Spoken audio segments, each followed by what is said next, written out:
All right, sorry. Dang it, sorry. Oh, live. What? Okay. So it went on public practice. Okay. So it went on Facebook. Okay. Gosh damn it, Dylan Gossett, quit. I mean, you're handsome and you have good music, but please stop. Okay. I was enjoying it. All right. So Instagram. I think I have. It told me I had to press go live on Instagram too. Live.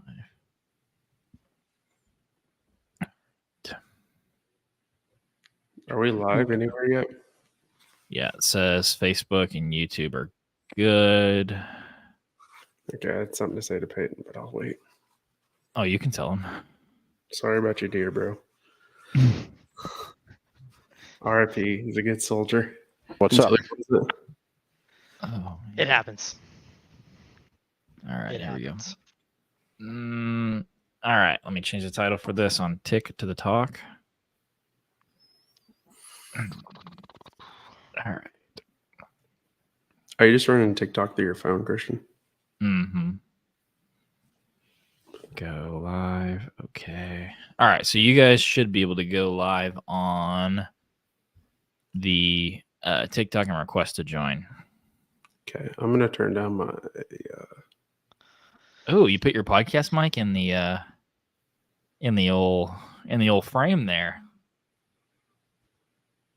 All right. So we got four people on so far. Okay, here we go.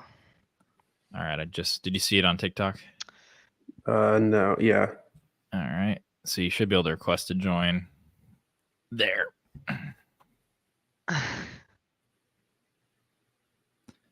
Invite. Accept. Peyton. Go live. Did you request to go live, Carol? I don't know how to request to join. Mm-hmm. Live access is needed. Yeah. It's no, it's not going. Is that a setting? I don't know. It says you'll connect using audio only. Yeah, mute yourself. Did that. I muted myself on the live because Okay, so it might not. It might not let you go live because there's the requirements to go live. You have to have 1,000 followers, I think, maybe that's it. So you're questioning me? I'm not questioning you. I'm questioning Peyton. You gotta have 1,000 followers, dude. I'm not. Yeah, that you better start popular. posting some videos.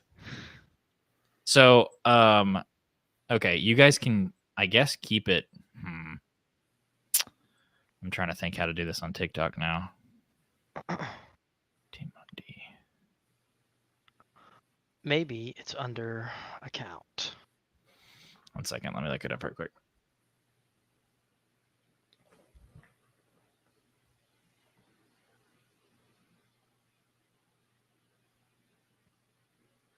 Yeah, you have to have a minimum of 1,000 followers to go live on TikTok. What a slap. Oh, what a slap. Because I think I'm like 20 away or something. So you Oh, that's I have to go live for 20 or 30 minutes on here before it'll let me link it to my StreamYard. So I can go live here for 30 minutes and then it'll let me link it to my StreamYard. So do you want us to exit out, keep it audio only? No, keep it audio. Keep it audio only. Try like Instagram. Instagram's on, should be. Want me to try that? Yeah. Well, we're live on Instagram right now. I'm saying, do you want me to do like join me? Yeah. You can try, yeah. How are you three doing tonight? What's up, Jeremy? That comment from Facebook. Oh, dude, that's sick. Look at that. Oh, Yeah. there we go. That's fancy. Awesome. Look how fancy that is. What up, Jeremy? Look at that deer. Yeah. So we're trying something out that's a little bit new. We got Taylor Smith from Outdoor Defiance on. Peyton, obviously, from HA. We're doing a crossover, like a biweekly podcast where we go live so we can talk to people. We've done a lot of Q&A podcasts in the past, but we wanted to do one where it's more live.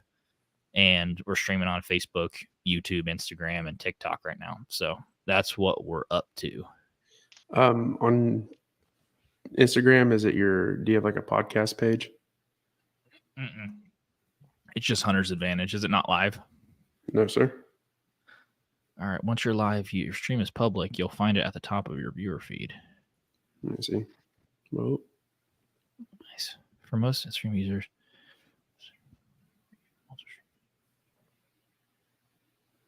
I think they lied. You think I lied? No, I think they lied. Oh, you think they lied? They lied. Matt Lewis. Is that what's up, fellas? Nothing, man. Just hanging out. Just hanging out. If you can't tell, we're not hunters or we're not technicians either. So not technical experts. Yeah, technical. So it says once you're live, if your stream is public, let me edit this. So there's going to be a few kinks to iron out on this first one.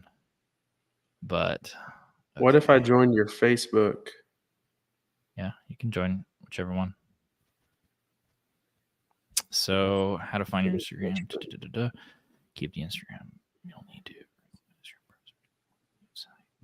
Okay, I got you. I think I figured it out on Insta. All right, so on Insta, right click.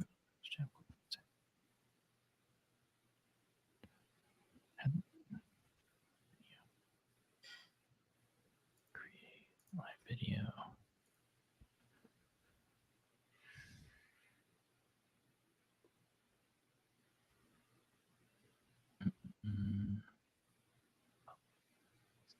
All right. Okay. Copy the Instagram. Okay, I think I got this figured out on Instagram. Will you better? I hope so. Instagram stream key. Okay. It says I'm live on Instagram. I don't know why it's not popping up there. What the heck? So yeah, still nothing. Yeah, still nothing on there. I saw it on Facebook, but I don't know how to. Maybe it's limited. Surely. When you're streaming Instagram, the title is up. Okay, for most, how you'll find your Instagram stream key. If you're already live. All right, I'm gonna remove this destination and try it again. Stream key. Here it is. I'll get their brother out of here. Save changes. Oh my god. Who's got the biggest 10 of the group this year? It's funny you had to say 10 point. That's oddly specific. Little one-sided. Hey, who shot? Hey, maybe Gunner. We might be able to get him beat. Oh, did Gunner shoot a big 10? Yes, sir. Oh, okay. We're live on Instagram now. All of us are. So check that out. Yes, we are. Oh, okay. We're live. Sick. Okay, cool. We'll figure out the TikTok thing here in a minute. Yeah. All right. I think we're live on there too. Oh, sweet. Yeah. Instagram's working. Okay, cool. All right. So as we get some Q&A and stuff rattling in, we can work on that stuff. But let's start off as we're just now starting to get some viewers. Okay, we're January 9. Most of the country shutting down for deer season. Oklahoma has 5 or 6 days left. What are you guys planning for the rest of the year? Peyton, start with you. If you're gonna hunt anymore in Oklahoma, you're gonna need to pack some clothes because the weather is gonna get nasty. 2 pairs of undies on this one. Yeah, you know how I roll. I've always carried 2, but it might be 3 for me. Are you gonna go shoot some does? That's the plan. I'm pretty weak when it comes to the cold, so we'll see. I'm gonna try to get out there and get it done within an hour. That's the plan. Does that always work? Never has, actually. You're gonna drive 8 hours to hunt for 1 hour. That's man. When you get into 16, see, like duck hunting, when it's 0 degrees, no problem. But when you have to sit in a stand, still not moving, it gets the cold doesn't treat you well. Taylor, what are you gonna do? Are you gonna get out any of the rest of the year? No, I'm just watching my cameras at this point. All the deer that I wanted survived, and gonna let them keep living their life where they are. Oh, well, your neighbor's not going to, so why are you going to? Oh, they are. They're not going to be out there. You think so? We Hope we so. thought so too until we saw the biggest deer we ever had, Gonzo, via Instagram. I'm telling you. R.I.P. Yeah. What about this one? So Matt Lewis said, anyone see that giant posted on the hunting public yesterday? I haven't. I haven't. I'm gonna look though real quick now. Yeah, you can't say that and not expect us to grab our phones. Yeah, my phone's on TikTok Live. I can't be Did doing they that. kill her? Or did someone they know they killed it? I don't know. You think is that on Instagram? I'm assuming. What Matt, are you talking about? You talking about Instagram? I didn't. Oh, he might be talking about YouTube too. There's nothing on Insta. Just some birds and some dead rabbits. Yeah, I don't. Dead rabbits, snowshoe hares. Yeah, We went rabbit hunting. I didn't see the giant posted on the hunting public yesterday, so you'll have to send us a link in the chat. Mason said, "We know, Peyton." I know what he's talking about, but What is he talking about? I think the undies situation. You talking about the 2 to 3 pair deep? Yeah. You'll get there one day. You'll understand. How many people want to know? How many pairs or how many rolls of toilet paper do you use per season? Do you keep some in your truck? That's a good question. Next year I'll start keeping a tally. But to answer that question, I have one underneath my back seat, and then one in my center glove console, one in my bag, and then one in my duck hunting bag. So Does it really count if one pair is a thong, Peyton? For 2 pairs of underwear? No, it's half. It's half. So Peyton started that TikTok trend. Have you seen it where it's like getting dressed for this morning's hunting trip or fishing trip, and they're throwing down their clothes and they throw like a thong and it pauses for a second and they keep throwing it down and then it shows them walking out the door and they stop and pick it out. Oh God. Yeah, Peyton I think started that. that's not enough material for Peyton to get even one good wipe in. So I know he doesn't bring those. true that. Okay, Matt said not sure. Let me check. It was gnarly. Yeah, send us. I went and some looked pictures. at their YouTube. There's nothing. Yeah, they get more views on a rabbit hunting video than I can get on hunting a deer. So that's pretty great. Robert sounds like he's referring to be out there hunting. Yeah, that's sick, Robert. Robert will be out there. He's got a nice profile picture of a coyote too. Built different. Mm-hmm. So I don't know how to get us on there, but we can talk about that next time. The TikTok one is definitely going to be one we can get you. We can get you on because I know Instagram and Facebook you have to go in and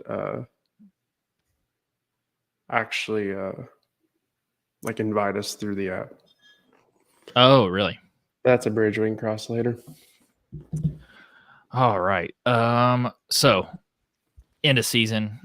Taylor, do you have any? You were talking about your deer that survived, and you're not going to hunt the rest of the year because you want to probably just stay on your property. You got some good ones that you're waiting on. I mean, yeah. Unless your neighbors listen to this podcast, you don't have to disclose. But is Gunner on here? No, I have some good deer. All 3 of my places I hunt. I think next year will be a really good year if they stay around. I have a good. I have a challenging time keeping some of my 4.5-year-olds back. I don't know where they go, but sometimes on some of these properties they just don't stick around when they get 5.5. I don't know if maybe they're on your neighbor's wall. Yeah, wherever they spring or summer, maybe when they turn 5.5, they're the man of the woods over there, so they stay over there instead of traveling to me. But no, next year should be good. We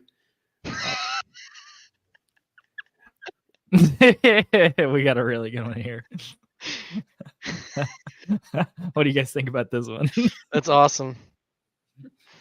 Is it true? I don't know. I've never shot next Peyton. I mean, I can hit a bobcat, but I can't hit a. Well, I can hit a deer, but I can't make a lethal shot, I guess, on a deer. So are we talking? Well- Yeah, are we talking lethal shots? Or are we talking? No, this is funny. So for people that are going to just listen to this on audio, Jared Griffith, the cuz, said, I heard Peyton was the best shot out of the whole group. Is this true? Peyton, what did you say about I'm not good enough to kill him, but I'm not bad enough to miss? yeah, that's my motto. Is I haven't missed anything. It's been a long time since I've missed, but well, this year was really about the only year that I shot. Back when we hunted public land, I think was the last time I'd hit a deer. That was a long time ago when we were in Oklahoma State. That was the last time I think I hit a deer and didn't kill it. But yeah, this year it's been Struggle bus. fun. It's been so fun. You know how bad I want to reach up and push that sound that's on these pod trackers. The wah, wah, wah. No, the sad one. Do you have the sad one on yours? Yeah. I don't think I do. Got a cash register. Jesus, that's there. Oh goodness. That one.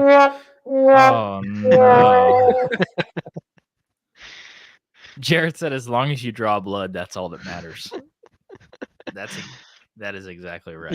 Yeah. Then I might be. You might be the best shot out of the group if it's just drawing blood. Yeah. Look at my track record. Dude, I was feeling pretty good this year, and I had a doe come in to. I thought she was at 20 yards, and this is like a couple weeks ago, right before Christmas, right before Christmas. I thought she was at 20 yards, and I was like, okay, I'm gonna just pull back and wax her. I don't even need to range it. And I drew back, and she stepped out. I shot, and I like cut some hair on the bottom of her belly. She was at 25, but the difference between 20 and 25 was like the difference between me hitting her and absolutely missing. And we're shooting a really, really heavy arrow this year, and so I think that had something to do with it. But I couldn't believe 5 yards was the difference between hitting one and not hitting one. Yeah, it's yeah, it's crazy when you get those heavy arrows. When especially I go out and practice in the backyard, I can only practice 25 yards, somewhere in there. But being 2 yards off of your scroll wheel, because I use a single pin, it makes a significant difference, more than you would like with the heavy arrow. I mean, you're talking 2 inches. I mean, if I'm off 2 yards, it's it's about 2 inches where that makes that 2 inches is a lot, Is that a lot? Yeah, I hope so, because that's what I'm working with. So on that scroll wheel. Yeah, it really does. Taylor, do you know anything about your arrow setup? Like, do you weigh your arrow at all, or are you just set and forget it kind of guy? I don't set up and forget it. I buy the same arrows every time. And so how long are your crossbow bolts? Are they 20, 30 inches or? It depends which one I take out. I got 5 to choose from. I got the 243 crossbow. It actually shoots a 243 bullet. It's kind of cool. And the other one shoots like 500 yards, so it's pretty cool too. But no, we don't. When it comes to that, when it comes to crossbows, you really don't got to worry about your bolts. I shoot anywhere from 8 inches. If I break them off, I'll cut the tip, just 8, 9 inches. Just put it back on there and put it on there. And then for longer shots, if you shoot those shorter ones like that, they go farther and faster. So that's what I'm talking about. Now nothing goes faster than the 243 crossbow. That shoots like 500 yards. Jeez, I need to get me one of those. All right, we got the first question rolling in. Jordan Wiley says, "What's your opinion on licking branches / mock scrapes?" Taylor, go first. What you got? Absolutely. During that, I don't know, early October, maybe not, be getting to mid-October. I've told you this in a couple other podcasts. Mock scrapes have actually saved me from going in, your 2-3 week period before rut starts and into rut, where my big deer have left, or I thought they've left, and I've thrown up cameras on mock scrapes, and they've saved me because the deer are actually hitting that, not really hitting the food source. And so absolutely mock scrapes. I think if you're not doing it, then you're doing something wrong. Licking branches, haven't done licking branches, but they still work like a mock scrape, in my opinion. But like you said, a good scrape on a good scrape line, you'll get some pictures of some stuff you don't think that's there. Well, the mock scrape is interesting. I was thinking about it. This year, I shot 2 bucks over feeders and 2 bucks not, one in a wheat field and one with my recurve on that draw hunt. And the more that I hunt over feeders, the less that I enjoy it. I don't know why. I just don't enjoy it as much as I used to before. And I was thinking about it, like for me and Peyton, we have a lease, and we're like, hey, how can we bring deer in without planning a food plot? Because I'm not going to rent a plow, rent a tractor, and rent all this crap just to put in food to this. I'm going to end up spending more on a food plot than I am the lease. And mock scrapes was something that I was thinking about. Like, it'd be really nice to set some mock scrapes up throughout the place. And I've hunted a lot of scrapes. I haven't done a lot of like mock scraping, but I definitely hunt scrapes, especially in October on public land. And we've had a lot of success doing that. Peyton, actually, I hunted a spot where on public, I had been hunting for a couple of years, and then Peyton's brother started hunting a similar spot, and he put a trail camera up and a mock scrape, and I watched a buck hit his mock scrape when I was hunting like 40 yards away from his camera. So I've seen them work. It's just not something I've done a ton of, just because I haven't really had to. I think this year I'll start doing it. I mean, look at that video I have of that big 10-point with the huge eyebrows, the eye guards. Big eyebrows is sick. Yeah, I mean, they're huge, real bushy. And but I wouldn't have known he was there. If I wasn't there, and he came in and worked that mock scrape and went and bedded down at that doe 2 years ago, and I wouldn't have known he was there because he never was out in my camera until 3 days later. But the 3 days between when I saw him until I got my first picture, I saw him every day, and he was working the scrape. So I mean, well, it's interesting too, because there's a lot of deer that you will never get a picture of them at a feeder, and it's like, I feel like those deer on mock scrapes, I feel like that's just another opportunity to get pictures of bucks that you don't necessarily get pictures of all the time. This is a hot take, and I'm kind of leaning towards it, starting to believe it, but I don't think I don't know how to say it, as in I don't 100% think so, but I don't think when you get a new deer in rut, I think a lot of these deer aren't coming to the feeders. I think you have a better chance of getting into, especially a spinner, because I think these, I don't know, man. I've tried it, but there's not enough there yet for me to fully believe it. But man, I've had better luck at bigger deer coming in during rut and hitting, if it's just poured on the ground in a pile than it is on a feeder. And like at my spot at the bend, where that's talking about the scrapes versus pouring the corn on the ground. We have a feeder 100 yards from a couple of these scrapes, and they won't be there. But I've poured corn on the ground in a different area and have had a couple 160s hit it just right there, and that's literally 100 yards from the feeder. So I heard a guy talking on a podcast where I got this. He said, this time of year, he said, you should just might as well, he said, it's weird to say it, but if you have them up, he says, you might as well just take the battery out and forget it, pour some corn on the ground, because you're never going to have a mature buck under that thing if they're new. Like a buck that wasn't raised on that sort of thing. Like That he didn't hit it every year for his life. He was just coming in because he got a little whiff of something. That's interesting. What do you think about that, Pate? Do you think mature bucks don't use feeders like that, new bucks? I have no idea. The rut's just so weird. I wouldn't be surprised. We saw a lot of different activity, we're on our lease, to where I wouldn't be surprised if even a buck avoids a feeder. I wouldn't be surprised. Just it's the stuff I saw this year just blows my mind. I don't think we know as much as we think we know about deer. Absolutely not. Well, the spinning thing is interesting because like we've killed some really mature bucks, like 7+ year olds off of feeders and stuff. But I really in early season. We've had them like their whole life.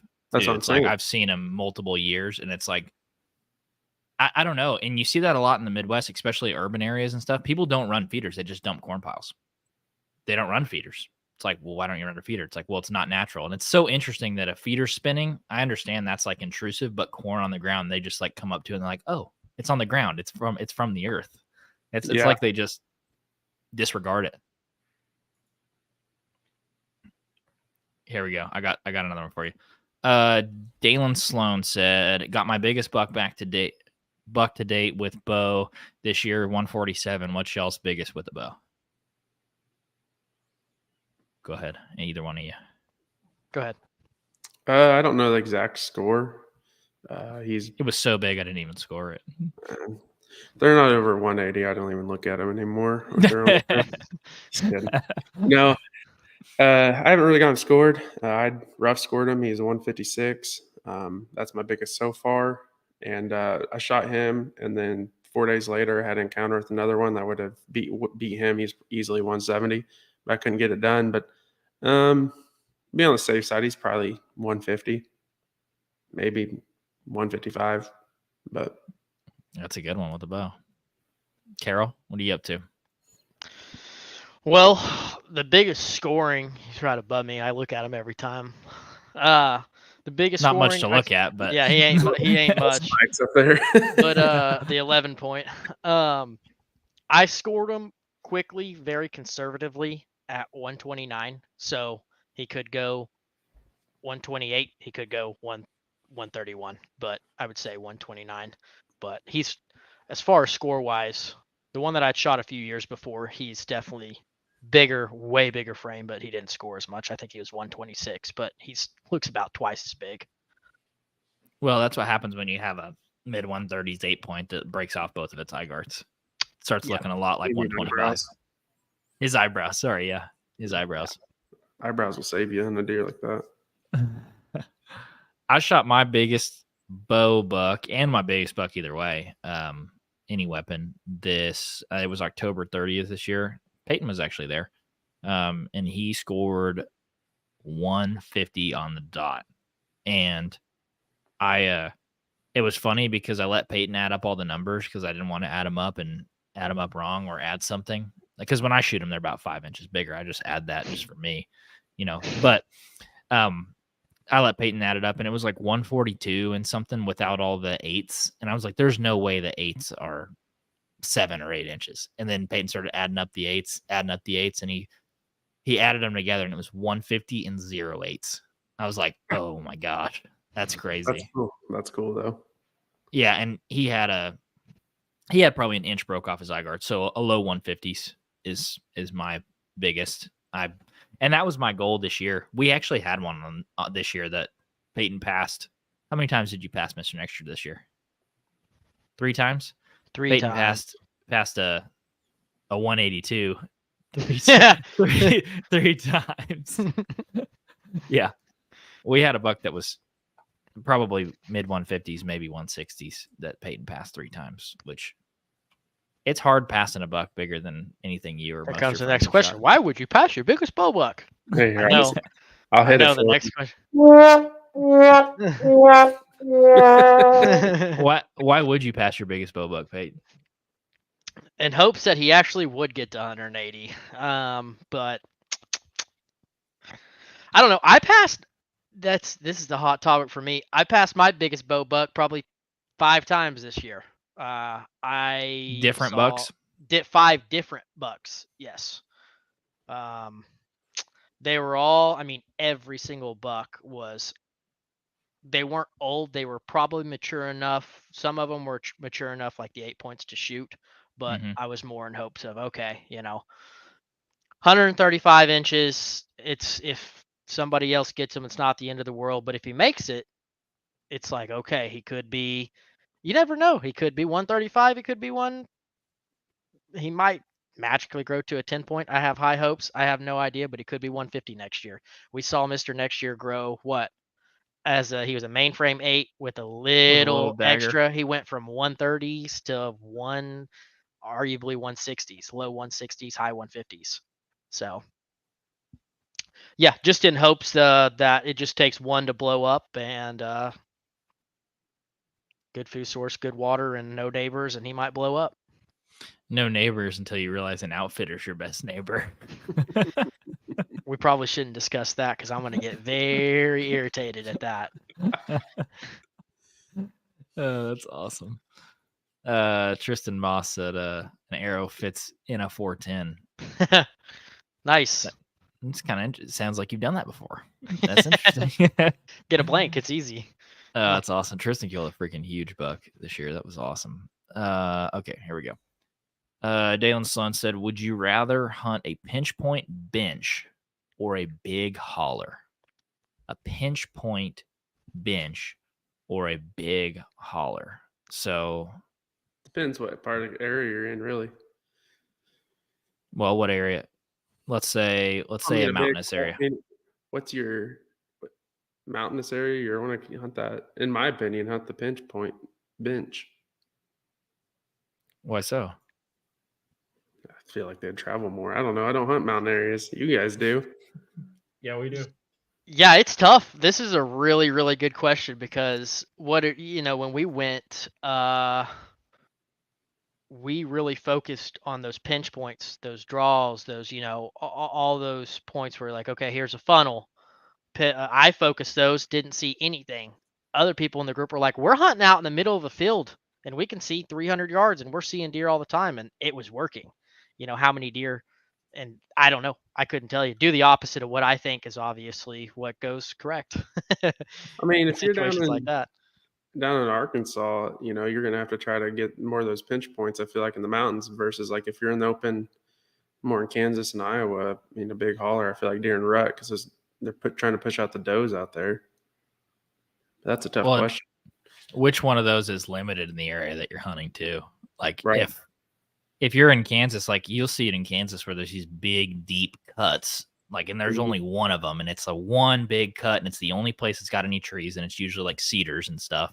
And they'll lead up to a big ag field. It's like, well, I wonder where they're bedding. Yeah. Yeah. I had that happen to me in Kansas a couple of years ago where I was walking through one of those big hollers like that. And I'm like, well, I'm going to set up because there was a bunch of cattle in this place too. And I got about 30 yards where I want to set up. And here came about 100-inch buck running by. And I was like, okay, I'll set up right here. And I did. And proceeded to see nothing but a bunch of cows. But the pinch point, yeah, that's probably a lot more meat.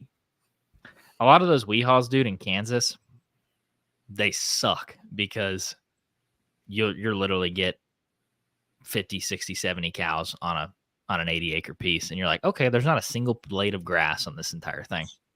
That was like when you shot that buck up there, hiding behind that rock. I mean, that thing was just a dirt pasture. I remember when you sent me that picture, I was like, golly. It's a good hide though, right? Yeah, I mean, you did great. Good enough. Did you help me drive that buck out, Pate? Yes. So when you walked out and you saw that rock, were you like, are you serious? First thoughts is it had to be freaking dark. Is the word. So, yeah, I knew that after the whole story, I was like, yeah, it adds up because if it was like daylight, it's like, you had to be in that prime time for that to work, and it worked out perfectly. Well, it was pretty. I mean, it was getting pretty dark, but it was crazy because I was hunting like 40 or 50 yards off the private, and it was like a private Milo field. So there's like 60 deer in this field, and I'm hunting a hay pasture, like a meadow, and there is not a single deer in my field, and they're all like walking down the edge of the fence. I'm like, crap, dude. Well, this doe and this fawn jumped the fence, and I'm watching the doe and the fawn. I'm like, okay, this is my chance to see if my rock is going to work. Like if I'm going to pass the rock test. Well, they walked and they immediately like looked at me and I'm like, okay, that's not good. They half crescent moon circled me and the doe got downwind of me and she was like, and then ran off. I was like, okay, but I could have shot her. So this definitely worked. So I ended up like 3 bucks came walking down the fence. So I ended up snort wheezing at him and it ended up working out, which was hilarious because I was about to pack up my stuff, or I was starting to pack up my stuff, and I looked and I just saw a buck circling downwind of me, and I was like, not again. It's not getting me the same way as the doe. I saw it had antlers and flopped it. Yeah, That's a lot of those food plots. I guess my answer to this question would be I would rather hunt. Oh, the way I hunt, it's not really a big hauler, I guess, but I like to hunt a more opened area that has several pinch points leading to it. So I kind of get best of both worlds Do you hunt in the pinch points or in the open? in the open because if they're coming out of one of the pinch points to go the other, they have to come in this opening, which strategically my food plot's planted there too. So There wouldn't be tons of acres of winter wheat in that spot, would there? tons of acres, Mm-mm. just a couple. Just a couple. Yeah, I mean, I would like to hunt more of that, like Pennsylvania type of stuff that I see people hunt quite a bit. We hunt a little bit of that, like mountainous stuff, but I don't think it's as deep or as cut as the Pennsylvania. The topography is not as steep, but Yeah. there's some spots that we hunt in the mountains that you look down and you're like, nope, not carrying my tree stand down there. There's no way. The spot, I don't think you were there, Pate, but the spot my uncle Justin, he shot a buck this year, and it was like walking into hell. It was like a straight down walk the entire way down into this spot. And I was like, why is there a buck living down here? And there was one like deep cut that went down here, but it was a drop off. So it dropped off like 30, 40 feet. And there was like a half crescent moon, like a horseshoe, where the deer had to, unless they want to go by that down that ledge, they couldn't go down that ledge. So they'd have to walk around the ledge. And it created a pinch right there. Like they have to come by here. So it was a deep hollow by a pinch. And he had a 144-inch buck on public walk right by him. And he shot it. And I was like, dude, that's awesome. And it was super, super steep. Wow. So pinch and holler just together. That's how I do it. Okay, everybody that's listening, live Q&A podcast, please drop questions below. I'm looking on Instagram. Several people have joined, came and gone. What the heck, guys? Don't come and go. Yeah, we're not that quick stop. Jeez. There we go.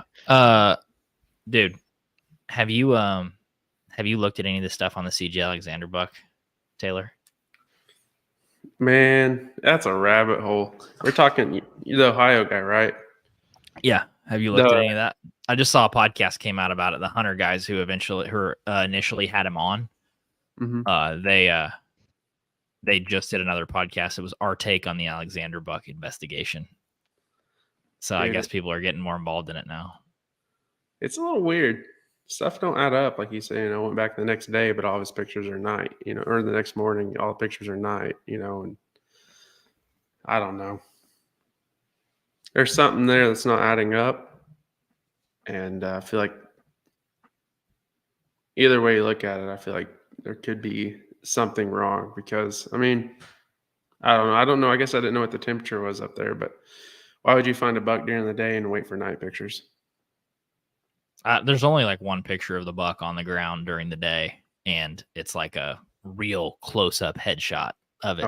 And have you watched some videos about it? Did you watch the video we posted about it? I saw your video, and then you came back with another one, and I was like, my boy's trying to get himself in some trouble, so I better look into it. So I went and looked into it, man. It's a little fishy. It's like you said, it'll come. The truth will come out because I mean, I don't know.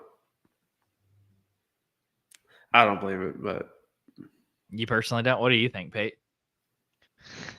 Didn't he supposedly forget his phone? Yeah, he forgot it at home. No. First of all, he was. I don't know. I don't remember the whole story, but first of all, if you're hunting alone, you don't forget your phone. That's your line of communication. I will never go hunting without a line of communication. First of all, if I fall out of a tree or anything, and people have their phones glued to their hand right off the bat when he's like, "Oh, I forgot my phone." It's like, they didn't. Yeah, like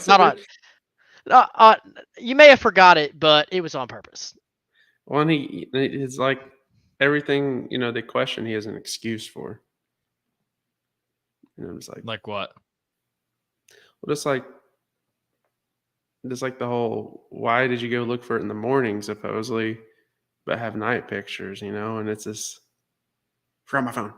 Well, if you went back, you should have been able to grab it for the morning. Yeah. It's iffy. I mean, like I said, I can make my opinion about it, but I really think something might come out of the deal.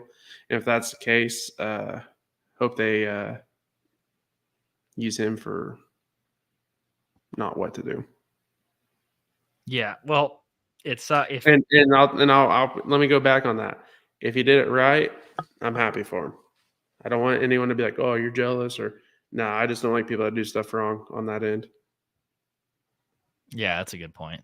I mean, if he did it legit, well, it sucks that within like 3 weeks of killing the buck and doing all the podcasts and stuff, it's now in the Ohio DNR's hand. So it's like, okay, something was a little fishy about that. There, granted, it's like when you shoot a 240-inch buck, it wouldn't surprise me if it gets confiscated. We had Don Higgins on the podcast, and he said one of his first 200-inch buck got taken from him because there was a bunch of people that claimed he poached it. I'm like, dang, is it really that easy? Like you shoot a 100 or 200-inch buck, and I'm like, Taylor poached that. Like they can just come take it. I don't really know how it works, but apparently there's some corrupt stuff with the Ohio DNR too, and how that all works. But I don't know. It's interesting. I mean, even when Gunner killed his, it was intense. Like hearing the stories, and people just unreal. We were at the Backwoods show, and this guy at a booth was telling people a story, and he was like, "I'd like to meet them in person." And, Wait, really? Yeah. And we walked over there, and I shook his hand, and I was like, "Heard you want to meet us in person." He's like, and then it was like, he was acting like, "Oh, I heard this, I heard that," and we were like, "Well, I mean, you can listen to whoever you want, but this is what happened." And then at the end of it, he was like, "Well, I think those were lies." And I was like, "Well, I think you're right, sir." So there was a guy that was telling you guys that Gunner shot that buck. He heard a story of Gunner poaching that buck, or Oh, was the all deal? different stories, dude. It was unreal. Apparently, Gunner's buck was a high fence buck that escaped in Kansas 3 days before. That was a story going around. And if you guys know where we hunt, Kansas is a good 120, 150 miles from us. So, Deer can I travel mean, out a day. he got under that fence and just and then I mean there was all sorts of just craziness. Yeah, those big ones draw up controversy. It wouldn't surprise me one bit. So we Well, got to get us in our area. There were people like, if that deer was from around here, you guys would have more deer that look like him. I'm like, crazy thing is, we do. Like, you know what I mean? But I don't have to back that up by showing everyone everything. But we do have a couple deer that look just like he did the year before he blew up. So, well, and bucks that big are truly unicorns. Like, there's not that many that are going to be 200-inch typical 8x8. Think of it this way: how many athletes have kids that aren't going to be what they are? How many professional kids have, or how many professional athletes have kids that are just normal people? They're not going to be professional athletes. A lot. I mean, it's not in everyone's DNA. It just takes the right little strand, and here you are. Well, not me, but someone else. Yeah, I got the dad bod strand. It's a recessive gene. Yeah. We got some good comments coming in. So though, I don't know how to spell that or say that name. Naman Nihas. I had to think when I said those two words together because it's like, is this one of the punks where they like, Mike, Anita, yeah, yeah. Can you give me a shout out? Hi, Naman. Shout out to you, big guy. Yeah, I'll give you another shout out. You drop me an Onyx pin. Yeah. So Tristan James Tree Moss said, "What are y'all's thoughts on hunting a 35-yard by 60-yard winter wheat and clover mixed plot with thick oaks all the way around?" What do you think, Taylor? This sounds like one of your setups. It's trash. I would never do that. I don't have any winter wheat that I get to hunt. So no, I would do that. I mean, that's the favorite saying. If you plant it or if you grow it, they'll come. Or if you build it, they come. That's what I do with food plots. If you plant it, they eventually show up. And that's how we've done all of our spots. So they got to have food. And if you're putting the food in front of them, why would you not kind of sit by it? Do you think acorns and winter wheat together is a 1-2 punch? Like I've seen situations where we hunted a buddy's place and he had a winter wheat field in the middle of a bunch of acorns, like oak flats surrounded on all sides. You think? That's I what, mean, it is some diversity. that's what our spots are. I mean, two of my favorite spots are exactly what you just said. Well, one of them is not really 35 by 60. It's more of 150 by 400, and then the other one's like 200 by 600. So, but it's surrounded by oak trees. I mean, that's this area I'm in. Now, my favorite spot, I mean, it's a little bit bigger than that, but winter wheat, clover mix, yeah. Um, that's my favorite right there. That's my favorite ingredient to kill deer, is what he just asked what I thought about it. Yeah, I mean, I think little micro plots, you can see it all over YouTube and stuff. People kill big deer on micro plots all the time. It's not something we get to do. We don't have a bunch of private access that we can manipulate because me and Carol hunt leases. And then on public, obviously, you can't leave any sort of bait or plant anything. So we don't get to do a ton of that. Yeah, some people allegedly think you can. I've seen on Kansas some big, nice corn piles where you can't bait on public. So, all That right, was an interesting night. that was funny. I got a picture last 4 days of giant 10 point on public coming Really? in right before daylight Where would that be? on public Yeah, good answer. in Oklahoma. That narrows it down. Mhm. That's good. Right. Here we got it. You said giant, so not call. Not yeah. All right. Here's a good one, Peyton. What do you think about this one? Justin Smith said, "Who has the greatest handlebar mustache in Hunter's Advantage history?" To me, it's a really good competition between Peyton and Justin, but I think Justin's is undeniable. Yeah, Justin's is like, oh my God, there's a new sheriff in town. You see the one in the left in the picture? Dark shirt. Exactly. Yeah. Yeah. I can see it from here. Dude, you got a sick beard, Taylor. You'd probably have a nasty handlebar. Yeah. Have you ever done it? This right here, I have to trim this. No, I've never done it, but like this right here on both sides, I have to trim it because it'll be growing down here faster than my beard. So I know I would have a mean one, but Next hunting season. Next hunting season. October 1, I want to see it on you. If I kill my biggest archery deer, I'll shave it into handlebar. Mark my words. All right, you're on live right now. You can't take it back now. All right, so Tristan James said, Tristan Moss said, worked for me this year. Absolutely, yeah. That buck that he killed a really good buck on that plot. So I had a few questions that came in through TikTok, and sorry these aren't linked, but we're gonna link them next time because you have to go live for 30 minutes before I can officially go live. We're at 47 minutes. You want to try it? Say next time. Well, I gotta like go in and copy this feed, and it's like a 8-step process. Yeah. So Sean S. Jackson on TikTok said, "Are you guys involved in any hunting organization in Oklahoma?" What's that? We do a lot of stuff with Operation Freedom Outdoors. I don't know if you technically call that a hunting organization, but we do. They take vets and first responders out on hunting and fishing trips. We'll go help, and we guide their turkey, and then we get to go video. We get to go video all that, or not all of it. We get to video like we did their spoonbill. We've done the turkey for the last 2 years. Gunner and Gage went out and did a deer, I think last year, if I remember right. And then I actually just got a text before I got in here. I'm scheduled to go February 3rd and video a waterfowl hunt for them. And so, yeah, we do that. If you're listening and you're a first responder in Oklahoma, look them up, Operation Freedom Outdoors. You can send all your stuff in, and they do drawings for all this. It's nothing out of your pocket other than maybe the fuel to get there. And some nights are overnight, or some are overnight trips. Some of them are kid trips. You can take your son or your kids. Sorry, I didn't mean to say son, but don't assume the gender.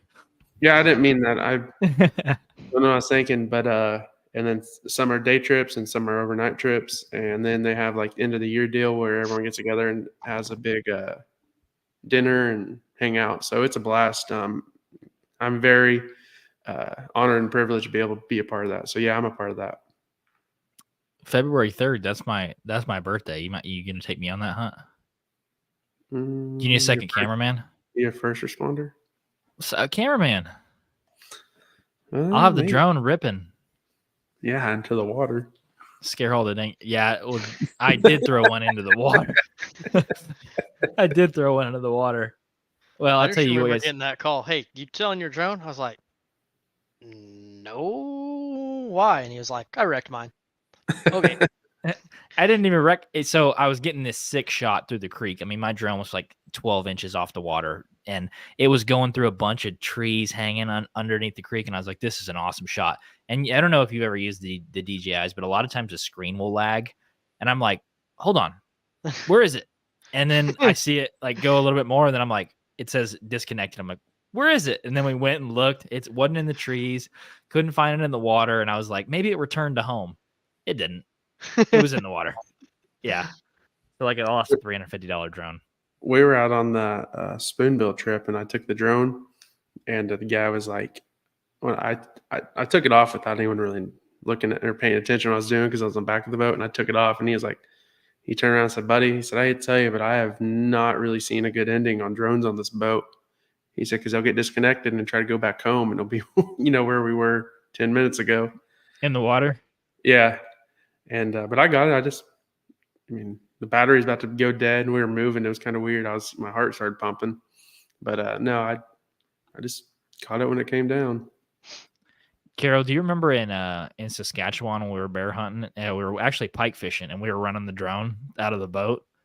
Those were some nasty drone shots that we got out of the boat. That was like, that made me, that I've always loved the drone shots, because at first, for the longest time, I was like, how do people get that shots? How is it possible? And then it finally clicked. Like, drones are super popular, especially now. And yeah, those shots were awesome. That was one of those, even you still can't even live up that moment, even in the drone shot, Saskatchewan was awesome. Yeah, it was freaking cool. Well, now I got a Garmin InReach Mini 2, one of those little GPS phone. I guess they're just satellite phones, is what they are. And you can use your phone as like a keyboard to text through it and stuff. And me and Carol were like, there was a time when we were headed to the spot in Saskatchewan. We're like 2 hours from the spot. Carol's asleep.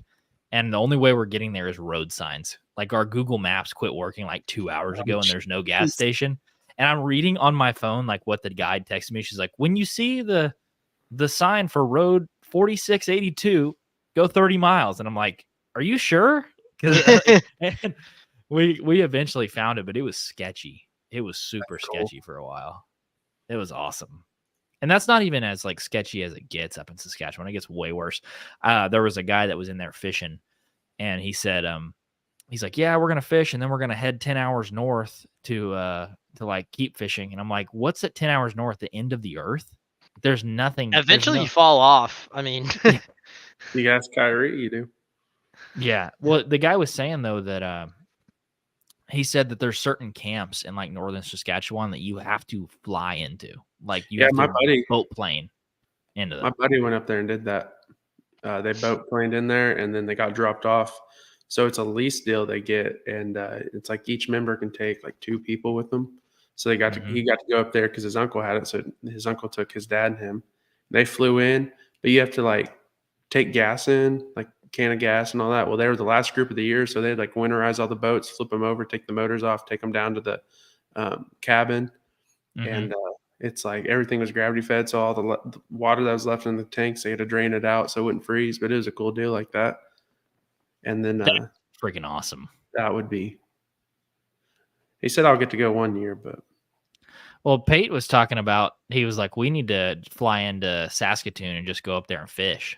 Like, the fishing was that fun. That's what freaking awesome. They just fish just straight. They have, I want to say it's a few thousand acres and just has all these private lakes on it. And you can just go up there any weekend you want. You just kind of schedule with everyone so it's not overfilled. But there's some places you have to ride the four-wheelers a couple hours to get to these lakes. And then there's another lake that's like right out the back door. But it's cool. They, each lake has different stuff that's better for. It was just hearing about it was, it got me jealous. Well, the it was funny because those lakes are not like lakes down here. Like they're not muddy and disturbed. Like you can crystal clear see in the lake, and it's pretty awesome. Me and Peyton caught I think we caught 8 pike in 30 minutes one time, and there's these guys that rented a boat, and we're like, you guys caught anything? Like, no, they're not really biting, and we're like, we caught 8 in 30 minutes. Yeah. They're like, we're gonna go home. We're gonna go somewhere else, and we're like, all right, see you guys later. So we went and fished their spot and caught some fish where they were. They're like, we're gonna go 10 more hours. Yeah, it was awesome. So Chad, Richard, I think this is Chad Haleski. Maybe it's not. Maybe it's Chad Richard. He said, "What's your guys' view on drones for deer?" And then he made a different comment and said, "What's your guys' view on drones for deer recovery?" What do you guys think about this?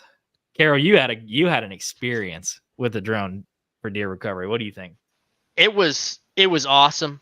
I'll say that. It makes it. I have mixed feelings about it. Like when you look from the outside looking in, you're just like, God, that's cheating. That's so cheating. Like you can go locate, you can locate the deer for a bow. Like it might be different for a rifle. It might be different for, crossbow or whatever. I don't know. But just for a compound bow, long story short, I shot a deer, didn't hit the best of shot, called in a drone for the recovery. He probably only went 200, 250 yards. Now, we would have never, even if that deer was, let's say he was dead, we would have struggled finding him. Yeah, thick stuff. We would have probably never found that deer. So turns out, long story short, he was still alive. We waited till the next morning. I went in there to try to get another arrow in him because I wasn't confident the way he was acting. And you still have to get another arrow in them if they're not going to die. So mixed feelings. I thought from the outside looking in, yeah, it's a little sketch. It seems a little too easy. But then I have another mixed review of, well, you shot a deer, you might not find it. Why would you not? It's just a waste. Why would you not do what you can? You put an arrow in an animal. Why would you not do everything you can to try to recover that animal? Right. Like I said, with a rifle, I could totally see you can abuse it. Can you abuse it? Absolutely. You can absolutely abuse it, but it's just we didn't abuse it. We knew where the deer could be, but when we got there, he was long gone. We still had to sneak up on this deer, be quiet as can be in brush. So it didn't work out for us. Now, like I said, mixed reviews. Outside looking in seems too easy, but at the end of the day, it's not guaranteed. No. I think we have that situation. If the deer is still alive and you have a bow in your hand, we don't get that deer 9 times out of 10, maybe 10 times out of 10. So, yeah, that's my take is about the same. Like you said, if you try a little bit and it's not looking good and you back out, I mean, I'd rather you find the deer and not have a waste. But I feel like that's, if a guy came to me, so if I'm sitting in my place, all right, and a guy comes to my gate and it's like, hey, I shot a deer across on you. Can I look? I'm in my mind. I'm like, man, he's about to go walk out everything that I hunt. Well, if he's like, hey, I flew a drone over, I know exactly where he is. In my mind, I'm like, all right, let's go get him right now. You know what I mean? Like, I don't have, I mean, I'm never going to say no to anyone. We've never said no to anyone. But, and it's always that time of year that you're like, tonight's going to be a good hunt. And your people's like, hey, I shot a deer. Can I go find it, jump this corner? And you're like, oh my gosh, that's right where I plan on being.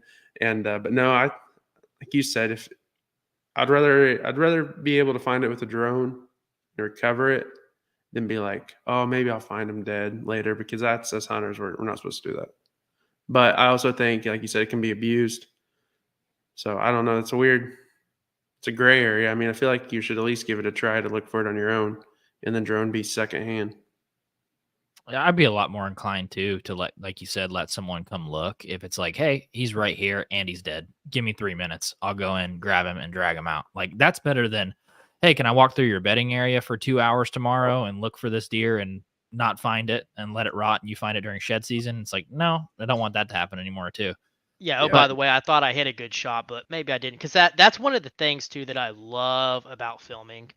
That is, I absolutely love that, is I can look back and say, okay, this is what I should expect. A lot of people say, oh, I hit a deer good. And it's like, No, you didn't. You Yeah, I know. obviously didn't. So I know a guy that said he heart shot a deer and then it came back on camera and it was shot in the top of the neck, like 4 inches behind its head. Wait, really? Yeah. So I He mean, heart shot it?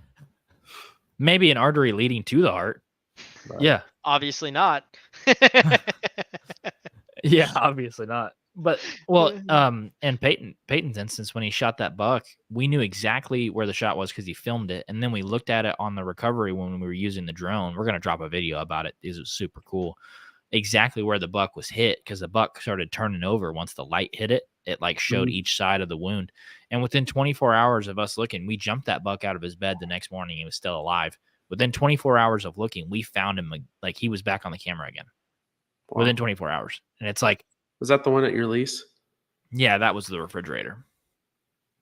Granted, he was only there for 24 hours. He's probably dead now. But it was crazy. No, he came back. I mean, he was there for 4 days after.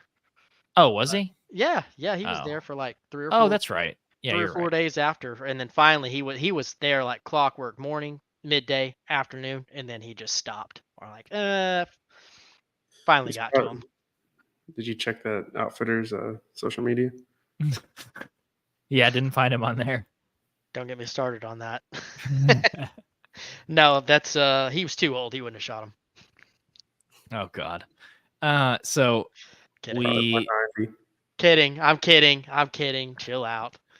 another one from TikTok. We got Lizard Hill Bones has a couple comments. Said love the content. Season ends here January 14th. That's awesome. It ends here the 15th. And then he said 786 skulls at the shop since bow season started.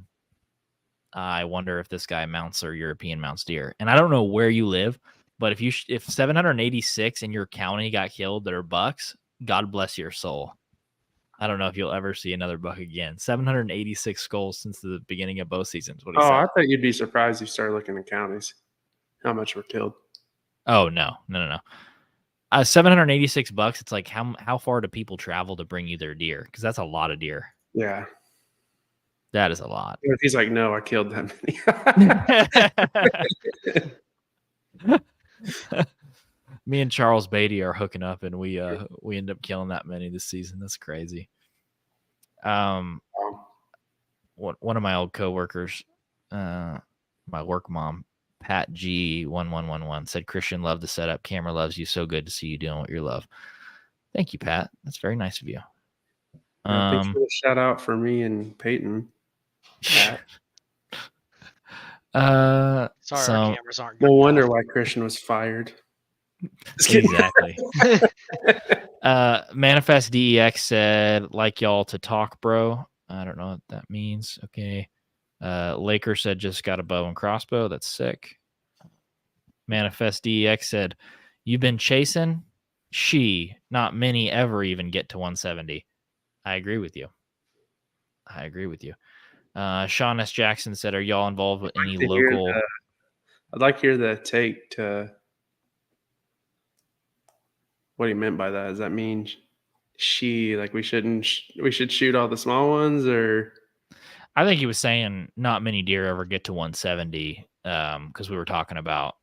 In Ohio, they do. They're born 170s, dude. Yeah, yearling, 170-inch yearling. Sean S. Jackson said, are y'all involved with any local hunting organization chapters? So BHA, what else is there? NWTF. Are you guys involved in any of those? I know Peyton's not. What's that one you're involved in, Peyton? Is it Rocket League or Fortnite? Fortnite. What are those organizations you're our part of? Peyton, and he's craft at Fortnite. Yeah, cranking 90s. Are you guys involved in any hunting organizations? I won't answer until Peyton gets up and does a little Fortnite dance. That ain't gonna happen. You don't want I haven't played that game in like 5 years. That ain't gonna happen. It's my pastime. Local, do some stuff with Ducks Unlimited. Really? Mm-hmm. Can you put my name in the raffle 200 times to win the shotgun? I have a take on that, but I won't say it on here. You've seen someone do that and win a shotgun. You're salty, huh? No. Have you? Have you seen the prices on like the tables you can get? like thousands? No, I'm not worried about like the price is fine, but the gifts, like, never mind. Eh. We'll talk He's- about it he's- on the phone tomorrow. He's It's in the just- underbelly of the outdoor world. I don't want people to get upset on my take on this. Somebody said, I love Joey and Amy Babcock and Luke Babcock. That's from Mower Guy on TikTok. I don't know who that is. And then his profile picture is I love my girlfriend. And What? his bio is handsome young man from Oklahoma. That's definitely Christian's burner account. He just doesn't want to tell us. That's on my work phone. Handsome awesome. young man from Oklahoma. That's sick. Okay. Here's another question from Facebook. Eric Andrade says, how do you keep summer bucks? I don't want to put them on protein plan if they're just going to leave 160 acres, half timber, half beans. Don't ask Peyton this question, boys. How do you keep them? Yeah, how do you keep summer bucks specifically? By your neighbor's 1,000 acres around you. That's a good plan. I mean, I don't know. I don't really like. I've told you this. I don't really summer a lot of bucks, and but my thought of it, I don't summer them, and they might not come back. But if they do come back, that's what you have to always play the ifs in hunting, especially if you're wanting to kill a big one. So I don't ever really try to keep them, but deer and rut, I definitely start getting a lot of protein out to them because right then and there, deer and rut, their body's already trying to keep up and kind of, I guess you can say, like program them of what they're going to be next year. And, and they start having to store stuff. A lot of people get this confused. They think they need to do it during the summer. That's great. Any protein over none is better than none. But look at the studies. It's better to start during rut because the bucks get so far ran down. And actually, the rut's actually a killer of a lot of them mature bucks. So anyways, we can go on that topic any day we want. But I don't know. Keep summer bucks, keep food around. You said they have half timber, half beans. I mean, if they have beans and there's no other beans around, that should be able to keep them in. But there's not something you can sprinkle on the ground and they're going to stay there year round if they're not going to stay there. What do you think, Peyton? I've accepted it a lot more this year, but I think people just have to accept that they're wild animals, that they're not. I get jealous, when we lose deer. I'll call you, what the heck? What the heck? Not in summer, but like, yeah, we do it sometimes too. When they're growing the rack, we're like, hey man, this deer hadn't been here in 3 days. Well, they're wild animals. There's really not a lot you can do to just keep them. They're also curious animals too, right? So you guys might not like my take, but I don't think that there's just one fine way of keeping them around unless you just have a lot of land. There's just so many factors. Like, for example, if a deer, something comes up and a mature deer, he might not be the biggest and baddest around, in the winter, but maybe he grows in the summer or something and he ends up passing away. A new deer moves in. There's just so many factors that I think the best thing you can do is just not worry about what you have in the summer until it's game time. That's my hot take on it, though, is I don't worry too much about what's there and what's not there until October 1st. Yeah, I think the number one thing you can do to keep a buck, regardless of season, whether it's summer or fall, lack of intrusion. The more you go in there, the more that buck is going to be aware of that, and the less you do it, and the more your neighbors do, the better shot you have at killing a buck like that. Yeah, and those deer, I mean, we pattern deer, and people might think I'm crazy saying this, but we pattern deer. We try to pattern mature deer, but if we keep going in there, the deer do the same thing to us. They start patterning us. And, if you're like, oh, that's not true, but absolutely. We have had big bucks that, we've all had them that we chase, and it's like they're there when we're not there, but when we're there, I had one a couple years ago. He was, it was clockwork every night, every morning. He lived there. Every time I was in there, nothing. I would leave an hour later, he would be in there, and everyone's like, well, that was just coincidence. I'm telling you right now, I hunt 4 days in a row, don't see him, I'm leave. He's there for 8 days in a row. You know, like that's not coincidence. He knew he was bedded up. He saw when I was pulling in there, and he knew what was going on. And I mean, and like we said earlier, we don't know everything about deer like we do. So yeah, definitely don't leave a paper trail because I guarantee you they do the same thing we do. Yeah, that's a really good point because I had that, Christian. You know, you can even attest how many times I had that this year of, oh, he's here, he's here, he's here. I got to wait for the right wind. Boom, north wind. He's gone. You know, there's just so many things of Mhm. maybe they did pattern us of, hey, these two idiots think they're gonna kill us. We know it's a north wind and we're gonna go somewhere else for the day. Like it all comes down to I just don't think we know as much as we want to know and we think we know. Well, you know, and I've asked Christian this before. If we're chasing 5.5-year-old deer and 6.5-year-old deer, 7.5, 5.5 plus, we'll keep it at that. Then, they didn't get that age because they're dumb. No. And I mean, there's no point. The deer, I mean, I don't know. I'd like to see the average deer age around killed us or harvested around us and kind of give us a better outlook on some stuff. But those deer, they know humans just like we know, like they know us probably as good as we know them. Yeah, I think so. Eric added a second, like a follow up to this. He said, Eric said, I asked that for antler growth specifically because I want to arrow 150 and I have at least 120 to 130 range every year and they disappear. Yeah. I think you have a problem on disappearing because of beans. Are the beans standing? That would be a good question. Because I mean, if the beans are getting harvested, what's their food there? Yeah, you have timber, which are acorns. But if you have beans, there has to be more ag around you. So you got to compete with that. And I mean, beans are going to be good for early season to keep them during summer. But once they go brown, I mean, it has to get cold again for them to go back to the beans. That's a good point. So he has 120 to 130 range every year and they disappear.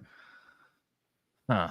I'm assuming he's Let me meaning ask that they're this: what's your buck to doe ratio too? I mean, yeah, you might have 3. Do you have 3? You said around 120, 130, but do you have like 25 spikes and forked points to 2 does? Yeah, they're going to leave because they're going to go find more does in a different area. Well, and there's a question here that Eric is probably going to have to answer. Is like, I don't know what he's doing to the property. Those deer are a heck of a lot more lenient in the summer too. Like I think the best way to answer is, Eric, if you drop us a pin, we'll come out, probably about October 1st to 3rd next year, and we can tell you the situation. Yeah. Well, I've had back when I used just regular SD cameras, I would go out there and set corn out like on the ground. If I didn't have a feeder, I'd set it out like every 5 days, 4 days. And it's like, dude, a big buck, maybe a 3-year-old deer is going to accept that, but a big mature buck, he's not going to accept that. He's like, he smells you once. It's like, okay, that's a little weird. Second time, it's like, I don't live here anymore. Like I'm gone. They're going to go to where they seek safety. Yeah. Or completely nocturnal. Eric said 2 bucks to 1 doe, lots of small bucks. See, I don't know. I have a different take on the buck ratio deal. Everyone wants what is it supposed to be 1 to 1? Yeah, 1 to 1's ideal, I think. Do you think you need to shoot more does? No, you need more does. Oh, you think if it depends on your area, if you can hold them. And everyone's gonna go, and break it all down. And it could be true, but I've also done this for a long time, and I've killed, not like, oh, look at me, but I've killed some big deer for my age. But let me put it this way: if you're in college and you're single, would you rather go to a bar that's a 1 to 1 ratio, or would you rather go to a bar that's 1 buck to 4 does ratio? If you're looking for a girlfriend, I like to compete, so 1 No. to 1, 1 to 1. No, Anyone I mean, says Christian. I mean, I agree. You'd want to go to the place with the most does, but if he says he has, And then 80 let me back it up with this. If you're at that age, you're going to go to a bar, you're going to go to an arcade that has lots of the small bucks there. You know what I mean? You're not going to go to the arcade with all the immatures. So where do those big bucks go then? Where there's more. Where there's more does, more honeys. Mm-hmm. We didn't get near. Go ahead, Carol. I think they're there. After what I saw this year, Yeah, they and could get be a little too. more. I think they're there. Eric, I think how they're many, there. They're cameras just do you not. run? They're not showing themselves, and they're around. Yeah, They're Eric, just a how many lot. cameras do you have, and how do you hunt? Do you hunt the edge of the field only? Do you get back in the timber? What do you do? That would be good take. Well, and do you hunt it on the right wind directions? Are you accessing it the right way? Like, because a mature buck's going to play no games on that sort of front. Eric said, I replaced the beans with 2 different feed spots, corn and or rice bran, and 1 food plot to hunt different winds. So it sounds like he's hunting the correct winds or accessing it the right way. My thought is, like, if you're in an area with 160 acres and it's a good blend, half food, half timber, or good cover, you should have a mature buck on there. That doesn't mean it's going to be 150 inches, though. It can be a 130-inch mature buck, but it's tough to get a deer to 150. There's not a lot of. I don't think there's just a plethora of 150s running around there. Like, I've been hunting with a bow for many, many years, and I've shot one deer In Oklahoma. 150. That's why I'd never travel here to hunt. He says, my number one priority is to stay out of the timber, and I only hunt field edges. So here's a really, really good example. It's more open field where I went, but I'll not going to say any names, but I went hunting with a friend. And just a friend. They did not have. They had one mature deer, maybe 2 mature deer on camera, but nothing giant. They had friends that would go by and say, hey, we saw 2 giants out on this field. Let's say it's 240 acres. I don't know how much it is, but it's not small, but it's not super big. No deer on camera. They ran several cameras. No mature deer on camera. We went out and we saw 2. We never got a shot. Saw 2 150 plus deer. And those deer had been reported being seen there several times. Not one time all season on the camera. Not one time. Those deer, I think those deer are there. They're around your place. They're not just disappearing. I mean, if somebody's shooting them, somebody's shooting them. They're there. Where are they? You don't know, but they could still be there. Oh, absolutely. I don't know. Eric Fauzi, I'd definitely think about maybe putting some. If you don't do it, I don't know how you hunt. And I'm not knocking you in any way, but I definitely put a camera on a mock scrape, and I definitely try to find maybe a major trail or a pinch point in the timber and put a cell cam if it's legal where you are and just see what's back there. I'm not saying go in there and hunt it, but just see. You might be surprised some of those big boys don't come out of the timber. Well, and the legacy stand locations too. You see a lot of properties where like, oh, I hunted this stand for the last decade. It's like deer don't use it. Deer don't walk by here anymore. It's like, okay, yeah, because they've watched every one of their homies be annihilated right here in this stand location. Yeah. And you think like this is a good spot because it's always been a good spot. Not necessarily. It doesn't, you might be hunting on the edge of the field and there might be, like you said, Taylor, there might be a spot 60 yards in the timber that it's like, oh, it's dynamite in here. You don't see those deer because they're not coming out on the field. Apart from the rut and maybe early or late season, very close to daylight or dusk, I don't see a ton of mature bucks like just strutting out on a wheat field. I see them during the rut, but I don't see that a ton during like early season, and especially like out in the middle of a field or I see maybe down the edges. I see them more early season until your first 4 or 5 days in October. I feel like you have a really good chance to kill a big one there, but then all of a sudden something changes. And rut. Eric said, I did shoot the biggest and most mature one I had on camera during the rut. I have 3 to 4 cameras. Maybe I'll throw some non-cell cams in the woods so I can stay out of the timber as much as possible and see if a deer I don't see at the food plots. Mhm. I think it's pretty good. Probably a pretty good plan. I mean, I know you're going to want to go in there and check them, but I mean, give it a week. At least give it a week or two. Well, and if he's saying that I shot the biggest and most mature one I had on camera during the rut, I always like to be optimistic. Like, hey, there's one you don't have on camera that's bigger than anything you've ever had on camera. Sometimes it actually is the biggest one that you have on camera. Like Peyton and I thought I hadn't ran trail cameras past like November 5th ever on this lease. And I thought, oh man, if I had trail cameras on this lease, like during the rut, it's going to be a deer here, a deer there, 160 here, 150 there. And during that entire season, or the entire November and December, there wasn't one buck that came by that like just absolutely blew me away that I'd never seen before. Like The there rut was a couple. sucked for us. The rut sucked for us. It really did. This year sucked for me when it came to hunting. You shot a nice buck though.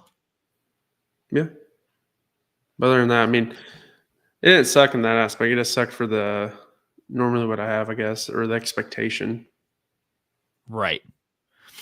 Eric said the buck that he shot was 5.5 or 5 years old plus and 230 pounds. That sounds like a trophy. Yeah, so he ain't skipping Yeah, a I meal. mean, like you said, our deer, I mean, most of the deer aren't made to get to 150. I mean, they're made to be an 8-point. They're made, that's what they're going to be. And that's like my deer I shot this year. He's 6.5, maybe 5.5. I doubt it. 6.5, 8 point. And he was never going to get bigger. But guess what? He's just as big in my eyes as being a 6.5-year-old than he is being 174.5-year-old. Well, and if you keep shooting 5.5-year-old bucks or 230, I think eventually you'll run around. One will come in front of you that impresses you. But like you said, on our lease, like if we have 15 bucks come in, 10 of them are 8 points. Eric, how long have you been hunting that spot? Yeah, drop that in the comments. And I would say most of the bucks that we have that are mature 8 points won't be 130 inches. They won't even be 130. Like a lot of them won't be. No. You think you shoot 130, 140-inch 8-point until you put a tape on it. Then you get a dose of reality. That's what I was watching. I was watching YouTube yesterday, matter of fact, and he was like, that's a 158 point. I just had walked by. And I was like, sir, that thing had 8-inch G2s. I guarantee you it wasn't 150. You know what I mean? I'm like, man, that's 150. Like, why would you not shoot it? It's an 8-point. Mm-hmm. Well, yeah, that's 135-inch 8-point will blow your socks off on frame. Oh, absolutely. Will knock your socks off. The refrigerator that Carroll shot this year, he was probably mid 120s. Dude, he's freaking big and probably 240 on the body. It's not going to score 130. We've had a lot of bucks like that. A lot of big, nasty 8 points and big nasties. Yeah, it's tough for him to beat 130. Eric said, my dad's farm, I've only been hunting for 4 years. I mean, man, you just killed your biggest buck on there in 4 years. I think that, I mean, in my eyes, I mean, a lot of places you're not going to get in there and kill a big one. I mean, there's years that my family, we had 3 of us hunting 400 or 500 acres and we didn't kill one. And, you know, we had years that we went 2 years. And that's us hunting. Like, we're not just your go out for the weekend. We're there when we can get there. And so, I mean, you killed your biggest one in 4 years. And, I mean, you're doing something right, I think. Yeah, I agree. Well, and you can't judge all the worth of the buck or the excitement on the score. I know you're not, because if score is the only metric you're going to use to, you know, evaluate a buck, you're going to be very disappointed, because most bucks, if I shoot a 120-inch buck that's 5.5 years old, I would be absolutely jacked about that. Yeah. And if you're in a place where you're going to struggle to get deer to maturity, you're probably going to struggle to get them to a high score too. Eric said, sorry to hog the feed. I'm sure you guys have other questions. Thank you guys for your knowledge. I learn more and more every year. Yeah, absolutely, man. Thanks for playing along. Anytime. Thanks for playing along. This is a good question for the people who are watching and myself. Are we gonna do the same day? What's y'all's thought? So people can kind of, or is this gonna be We should definitely do the same day where it's predictable same every day? week. Yeah, I think that's what we should do. Yeah. Okay. How much? That's got me thinking. How many bucks over 150 do you think we got on camera this year, Pete?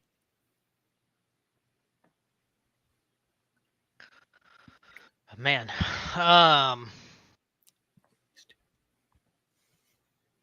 No, I was saying me. Oh, you had two? I What think do you think? I don't know. I'm trying to go through all the bucks. Two. Two. I think Yeah. two. Two. Yeah. And I think on my other lease, I think there's one. And I don't even think I don't think he will hit 150. I think he's probably high 140s. So we've got 250 acres, relatively speaking, very unpressured. Not hard hunting pressure on the edges and around it. Pretty isolated, pretty remote, pretty unpopulated. And in a spot like that, we have $2 over 150. Yeah, I had two. One of them be pushing it. I think he would have at least grossed. Well, and we hunted public and ran a ton of cameras on public this year, and we got one over 150. You think? Yeah. One. I think since like people watch outdoor TV and they see the Midwest all the time, like, oh my gosh, 150-inch bucks, they're all over the place. It's like, not if you're out in the South. Dude, it's thrown around loosely though. It's so thrown around loose. I mean, everyone wants to say they got a 150. I mean, I'm not knocking. And I mean, if your feelings are getting hurt, then it might be you. But that's 150. That's 150. That's 150. I mean, realistically, we're not. Everyone needs to come down. Like I said, get dose reality. You're probably killing a 140. And I mean, that's a big buck. It's a big buck, but give it what it is. Stop adding. You know what I mean? Mm-hmm. Everyone's like, "Oh, I thought he was 150, but he's score your deer plus 120 method. Plus 20. Score your deer plus 20 method. Well, it just cracks me up there. Yeah, I got a couple 150s. I'm like, dang, they're big, and they don't get excited. I'm like, are y'all just throwing that? Yeah, we know a few people that have a few 150s, and you're like, you know, like stop throwing it around, like, or they're like, I just passed that one, and he's 150, and you get excited, and they send you a picture, and you're like, maybe he'll be 150 in 2 years, dude. Well, I'm like, hey, brother, you don't get 12 mass measurements. He's not 150. Like, do you ever see a deer and somebody scores it, and you're like, bring that thing to my house. I want to take a look at it. I want to hold it because you're full of crap. I don't understand how they even get these scores. I really don't. Mason Babcock said my deer this year was 87 inch 4-pointer. Yeah. That was a really good 4-pointer. Mason shot 144-inch public land buck. It's obviously that's in his picture right there. I mean, yeah. Everyone to look at that. That's 150. That's 160. Well, and you see the frame on that buck. That deer's probably I think he's 18 inches wide. Good tine length, really good eye guards. One beam's over 24, the other one's 23. That buck scored 144. Yeah, that's what I'm saying. It's a great deer. I'm not knocking it, but everyone's like, that's 150. It takes a lot to get to 150. I had the biggest dose of reality when Gunner shot his giant. What did you think it was going to be? Oh, dude, I thought 190, 200 any day of the week. I mean, look at it. And what was it? 189? 188 and some change. Net, right, though? It grossed over 200, right? Oh, yeah. Yeah. Yeah, well, that's a fish. Eric said your deer was a stud, Mason, unlike its owner. Yeah, that was. Yeah, I think we throw that term out a little too loosely. Or I posted, it was hilarious. So that buck I shot with my recurve at MCAP, I posted a TikTok of me holding the skull cap and kind of moving it around and like talking about the measurements. Like beams are 19, the G2s were like 10.5, 8-inch 3s, 4.5-inch eye guards. And there were some people in there that said, like, yeah, I wouldn't give that deer 105, 110 at best. I'm like, I didn't even score it. It was the biologist on the place that scored it at 126 and like 110 at best. And then there were some other good comments. If that's 125, my 8-point was 160. I'm like, okay, buddy. God. That's why I don't post stuff. Everyone Roll wants to know- Tide. That's what those people are like. Roll Tide. Yeah, this one's. It scared me. One guy said, "You can't shoot 180s if you shoot 120s." That was a good comment. And then another guy said, "If that's a 4-year-old, I'd start hunting somewhere else." One guy said, "He would have been a nice one next year." Another good one. I have a 120 right on the button. Oh, that was a guy talking about my luck. One guy said, "Yep, 120," and then he commented back to himself and said, "Maybe." Maybe. People crack me up. It's awesome, dude. I just love don't the like the comments. people that lie about their deer.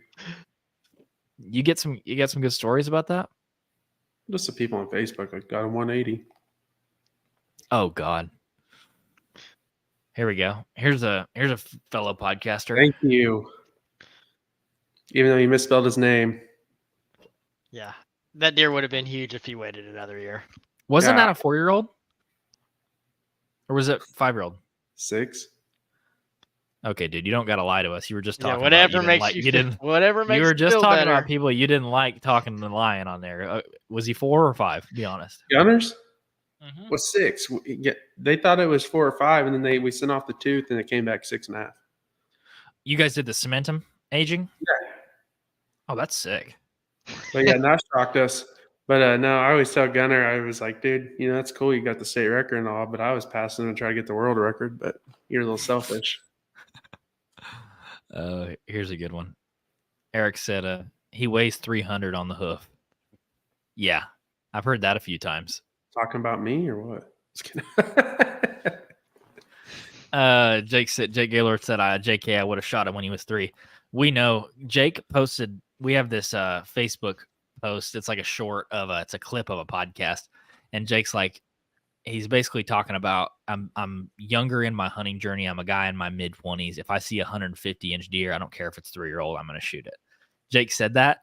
Some of the Facebook comments back to him were hilarious. They were destroying him. They're like, you're the problem. You're what's wrong with this country, society. It was awesome. Would you shoot a 150-inch 3-year-old? Would I? Yeah. Would either of you guys? You wouldn't? What about on public? I'd have to say yes on public. Peyton, would you? I know you On would. public? Yeah. On private? No, what about on private? No, Not on I private? wouldn't. I wouldn't shoot a 150-inch 4.5-year-old. Why would I shoot a 150-inch 3-year-old? I guess you got a point. Uh, I definitely would on public. If it was my last year on a lease, Jacob said we're lying if we say no. he's got a point. Nah. Jake's gotten it down bad right now. 150-inch His opinion will 3-year-old. change next year. No. I bet I've passed at least 140-inch 3-year-old. You think so? I can roll some clips. Okay, hold on. I got the clip right here. I can play the audio. You guys ready? Or 6.5. I seen a 150-inch 2-year-old. Like, let's just go to the extremes. If I see a 150-inch 2-year-old, I would shoot that over a 5.5 or 6.5. More extreme, a 9.5-year-old 120. 120. I would rather do that. And if they're standing side by side, both broadside, let's say at a corn pile or whatever, and I had the option to shoot either or. I mean, if I had the option, Oklahoma has a $2 tag. I'm shooting both, obviously, trying to. But if I had to pick one, it's going to be that higher scoring deer. That's just where I'm at. I'm 25 years old. I'm not going to pass up a 150 right now. There ain't no way in heck. I don't care if that thing has a potential to be a 180 in a couple years. Like, I don't care. Like, I seen a 100. Do you guys think that's a controversial take? I really don't. Absolutely. If they're You think standing so? side by side, I would Really? rather shoot the 150-inch than the Oh. 9-year-old. Okay, Yeah. hold on though. You got to remember though, you have a lot better hunting land than a lot of people do. You have to remember Facts, that. dude. You've been You hunting and for a your- long time, and you have very good hunting land. Not everybody has access to that. You Wait, have to you're take that into talking to me consideration. or talking about Jake?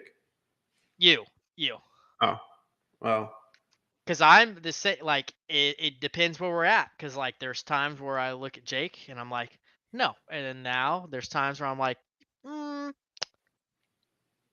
it just depends. The longevity, where you're at, how long you. If it's your land, I think there's a lot of.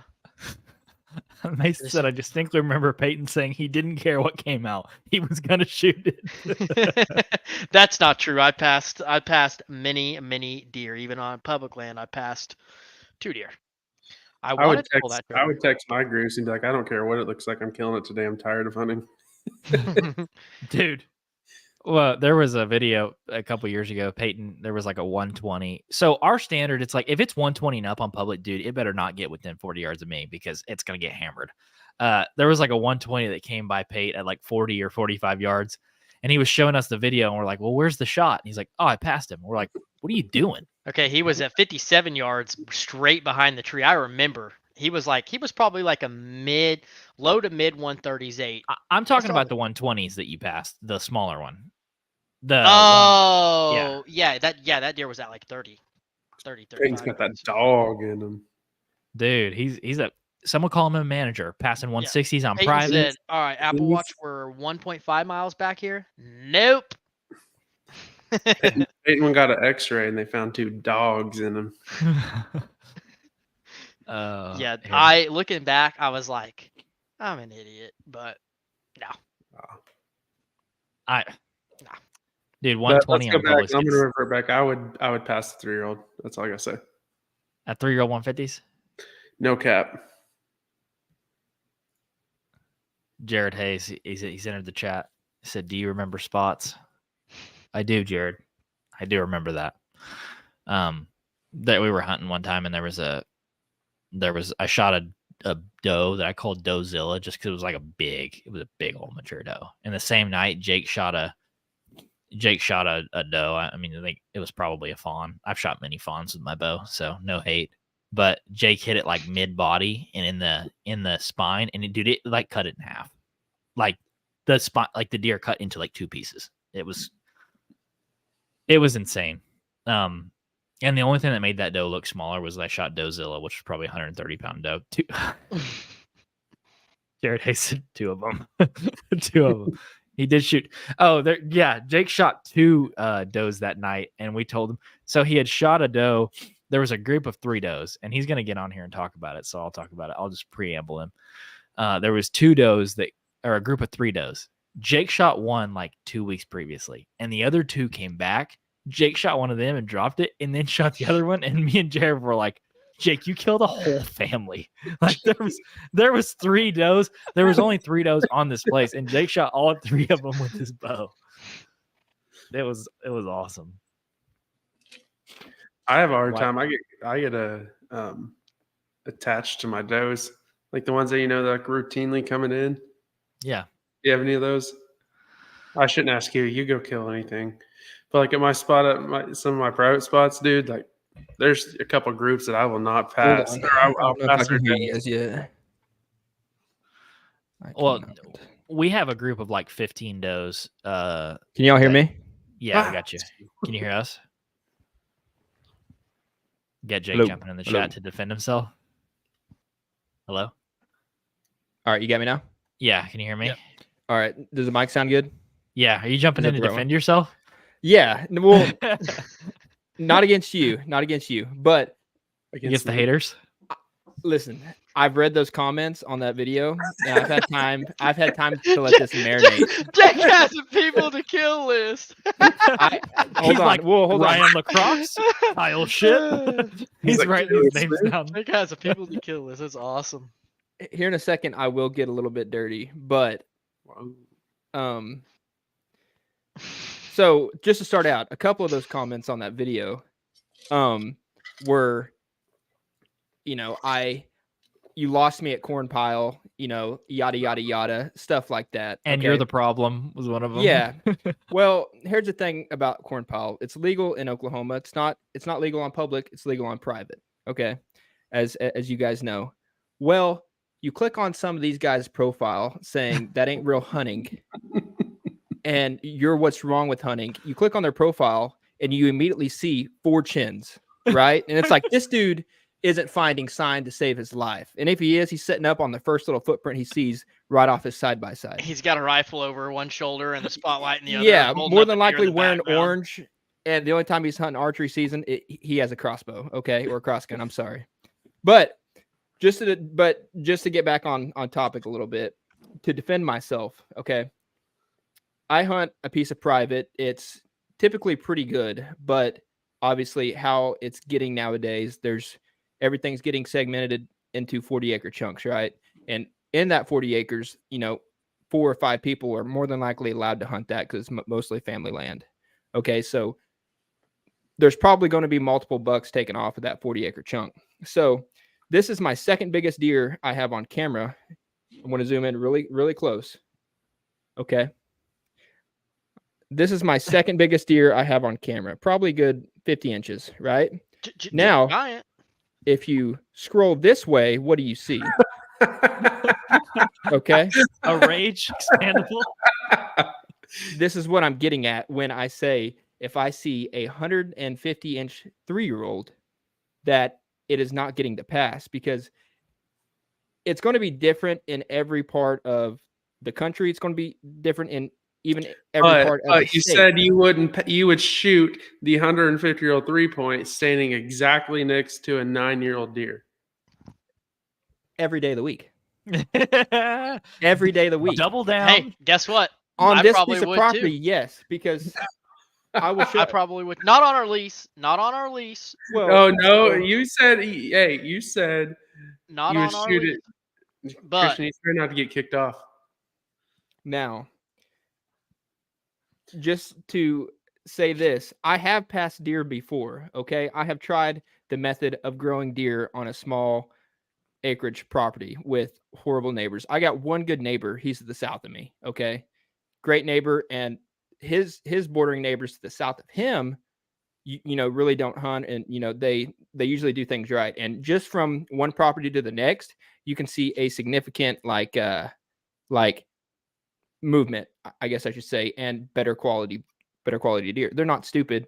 My property that I hunt on private just doesn't have the timber, and all my timber is usually from the north, and that's where I kind of expect it, because all my property is just basically a transition zone from the north timber to the south. Okay, and usually that works out fine for me. They usually try to come out, during the rut and stuff. But this is my passing. Okay, pretty good deer, probably mid 120s, I would say, maybe. But he was for sure 3. I knew it, and I passed him. I ended up seeing him the next year.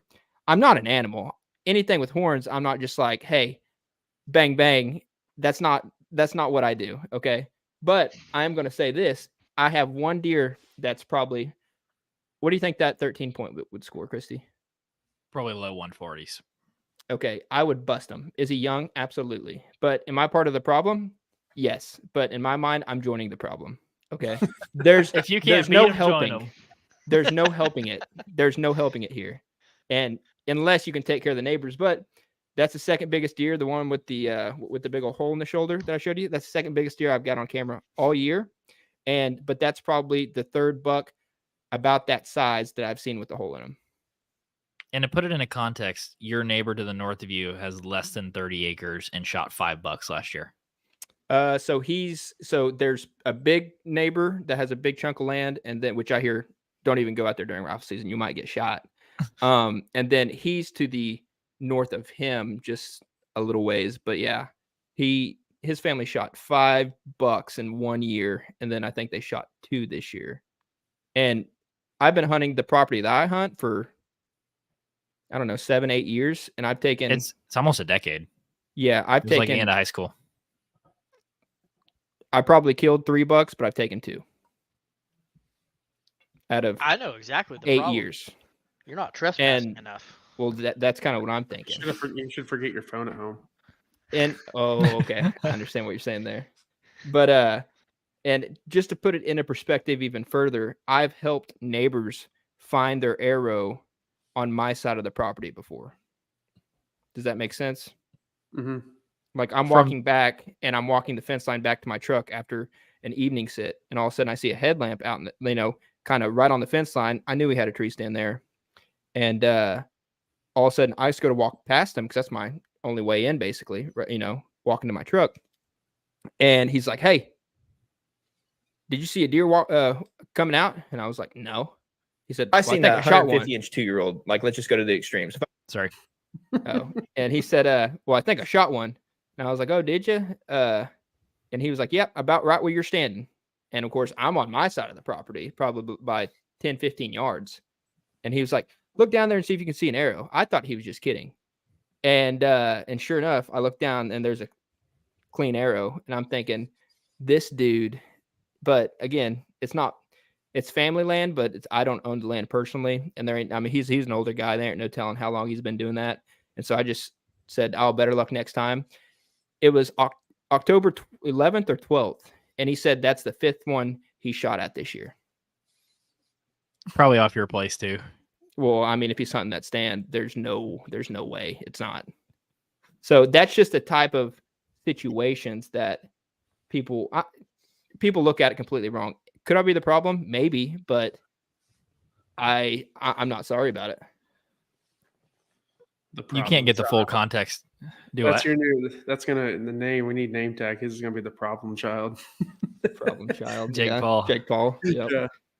No, I know you don't agree with it, but yeah. No, I said I don't agree. If there's 150-inch 3-point standing right next to a 9-year-old deer, I would not shoot the young deer and watch the 9-year-old trot off. Not even on public. If you knew one was on public, still shoot the 9-year-old, 100%. Are you serious? No, That's where we'll 100%. disagree. Really? Mm-hmm. I don't know. I think the only way this is going to boil down to is if we clip what we just said, and then we let everybody on Facebook tell us who's right and who's wrong.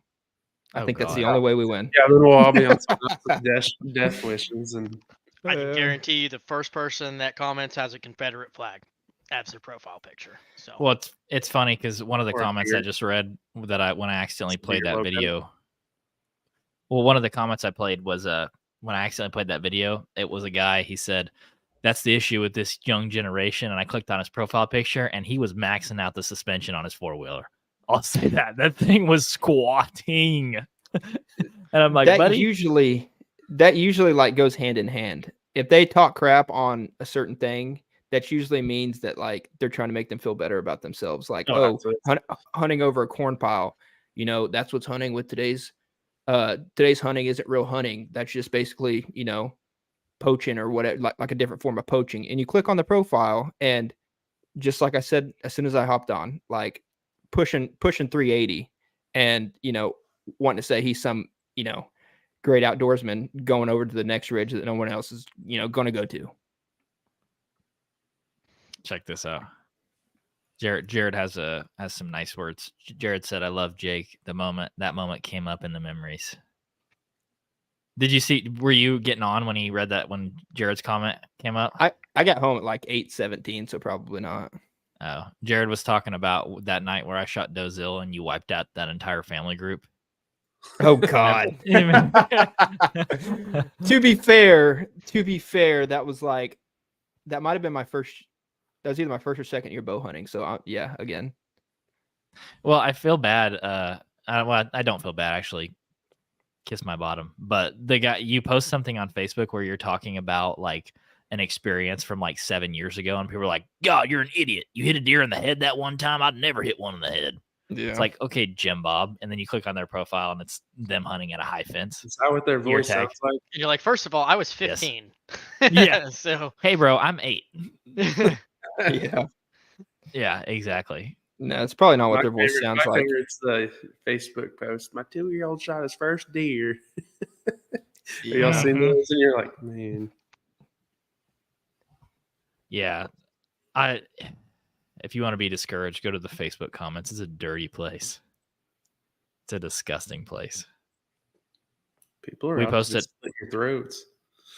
I posted a clip, Jake, from that video you made, one of the Ted Nugent clips, and half the people in there are like, I love Ted Nugent. The other half are like, he's a draft dodging piece of crap. I hate him. He needs to be assassinated. I just have you I don't know ever what sat at draft home? dodging has to do with hunting, but okay, yeah. Some guy commented on his music. He's like, the songs suck. It's like, okay, we were talking about hunting, but all right. We know how you'd get over all that, right? I don't have that much hate crime on mine. If you'd stop shooting 3-year-old 150-inch deer. You know, We haven't had the some opportunity. would say, but good for I- them. I haven't seen a 150 at all. So They're everywhere. They're everywhere. They run everywhere. yeah, and I already know what's gonna be said about this. You're just reaping in your rewards of shooting those younger class deer or whatever they're gonna say. But I don't know. I feel like I'm not doing their voice justice because I feel like they'd be a lot more out of breath. You know what I mean? Got to catch their breath. I feel like those just are the getting them best. walking to the fridge, they're like diabetes is taking like their second foot. Day. Their second And they misspell every other word. The And you're best like, is when the best is when you're like, dude, what is this? What are No they trying periods. to say? No periods. It's a freaking paragraph. Yeah. that makes you want to say English, motherfucker. Do you speak it? They do not speak English. You want to So, talk about? Go ahead. Oh, I was just gonna ask him if what's that one post that you post and you're like, I regret this. Have you did one of those yet? Yeah, we had one a while back.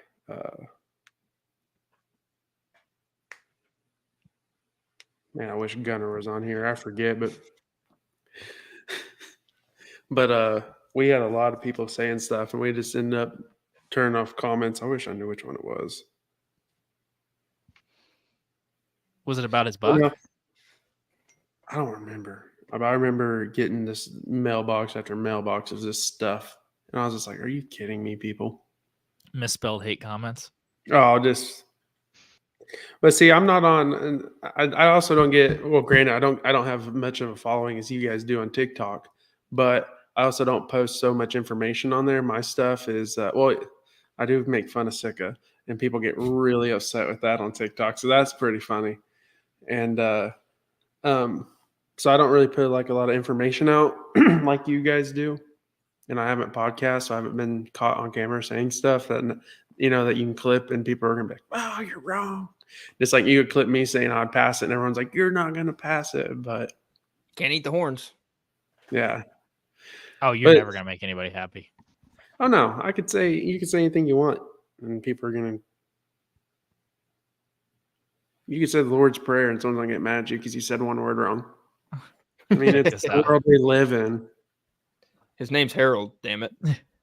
Mason, he posted a picture of that buck. I took some photos of him when he shot this public buck, and he said, "How about that guy saying stupid picture because I had my tongue out in one of the deer pics?" He was like holding the rack out like that. One guy said stupid picture. Yeah. One guy Sorry for being posted. excited. One guy posted on one of my coyote hunting videos. He said probably one of the worst videos ever watched. Better than anything I watch on TV, so I kept watching it.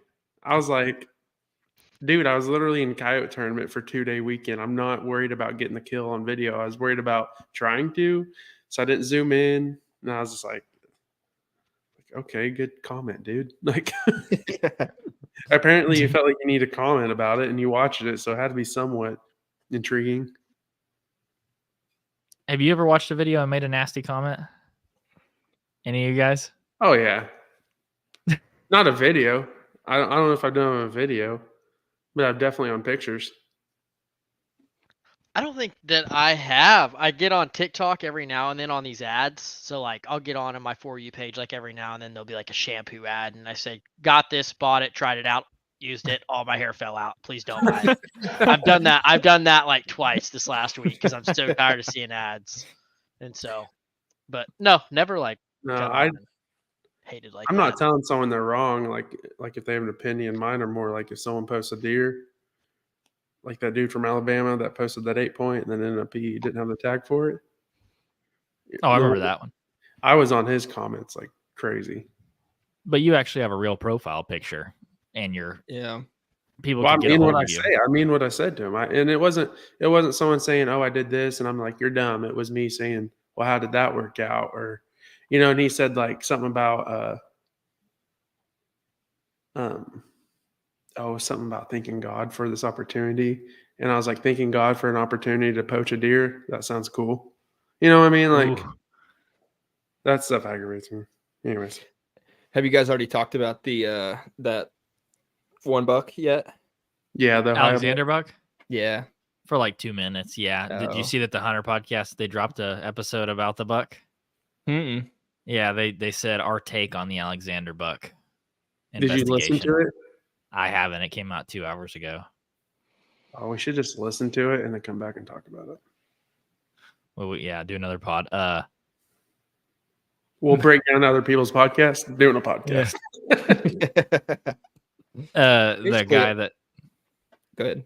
the guy that commented on my profile, it was my picture of Mason with his tongue out.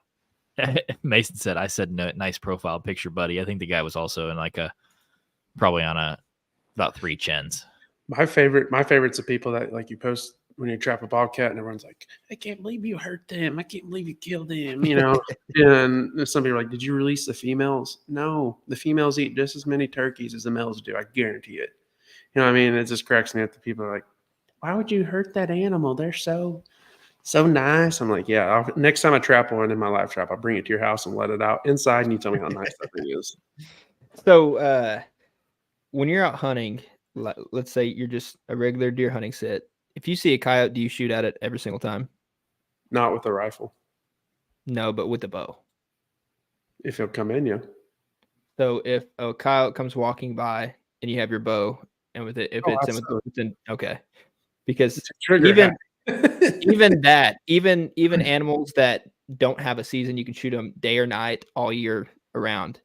We put out a video that was basically so a coyote came in and it came in behind me and it was drinking at this pond and I didn't have a good angle to shoot at it, so I didn't. So I just sitting there just filming it. Well, a rabbit comes screaming by the coyote and it's getting chased by a bobcat, and then the coyote starts chasing the rabbit as well. So, and then there's people in the comments saying, why would you shoot every coyote you see?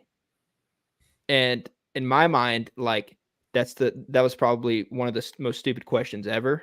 Is like, okay, people don't understand like A, what coyotes can do, but B, just how many we have around here. Yeah, everyone's like, why would you shoot every single one you'd see? Well, buddy, go work on a family ranch for a year and you'll understand why every time I see one, I'm like, Well, have you seen the research about the coyotes? Like that they'll come from like hundreds of miles away to like create another like core area. Like that's Mhm. why when you kill them, you can't get rid of them, because you kill them and they come from everywhere else and they establish another home range, because that's how they Yeah. find out where they're going to live. Some farmers, so I do a lot of coyote hunting. Some farmers won't let me hunt because they're like, well, if you kill the ones here, they're not really hurting my livestock. And I'm scared if you kill them, then the new ones that move in might try to kill my livestock. I've heard that multiple times. Mm-hmm. is that true if you do shoot them and when they like sound off or whatever, if they don't hear like either their pups or whatever it is, some sort of group of them, then won't they actually produce more than if you wouldn't? Yes, I've shoot 'em? heard that too. Yes. Yeah, Does that and make they sense? and based on like If you end up shooting like let's say there's a pack of coyotes and you Mhm. end up like shooting one or two or whatever, and then later when like whether they sound off or um they regroup or whatever they do, if they figure out that hey, one or two of this pack is missing, the females will actually have more pups in that litter, to try to replenish their population rather than just leaving them be. That's what I've heard. And again, I that don't ain't like verbatim, but It's news to me. That's pretty I've heard cool. that too. It's like it's like a breeding tactic that they use to make sure that there's like an ample population. Like they can control if they have a few pups or a lot of pups, like based on what the habitat needs. That's very interesting. Dr. Marcus Lashley, I had him on the podcast, and he studied a ton of coyotes and turkey and hogs, and the coyote stuff was super. That's where I learned that stuff. Was the coyote stuff was super interesting listening to him talk about it. They're a pretty sweet animal. Yeah, I don't know, man. All I know is hunting season's about over. I still got a tag left, and there's quite a few of the hunting community that kind of suck. So they do. Don't put anything on social media if you don't want criticism. Yeah, if you can't, That's the if you have a light skin, don't post a picture of you holding an animal because you'll get it. Well, it's funny. You go to Total Archery Challenge and you see 400 people, and I'm sure half of them there are the ones that are in your comments. And you're like, man, that's crazy. Nobody's ever walked up to me and been like, hey, you suck.